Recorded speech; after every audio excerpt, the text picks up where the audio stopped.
जोरे लहो बार बार टॉर्चर तू करे लहो दामन बा अरे बतिया सुधार लो मरद संगे देखी के जोरे लहो बार बार टॉर्चर तू करे लहो मोर लाइफ के बिगाड़ो न तो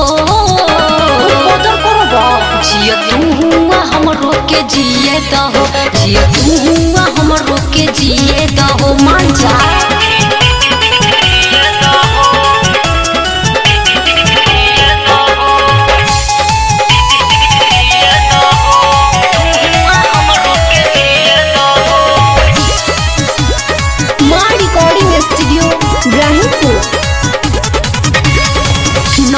अब हम कुआर हो पानी शादी सुदा हो पड़ी के पीछा झगड़ा लगा के पियवा से करो न जुदा हो कहो ससुरा में मौसे ना देबो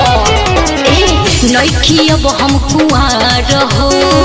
पानी शादी सुदा हो पड़ी के पीछा झगड़ा लगा के पियवा से करो न जुदा हो जाके देखो और किसी को जाना जिया तू हुआ हमरो के जिए दहो जिया तू हुआ हमरो के जिए दहो सोइबो कि ना हो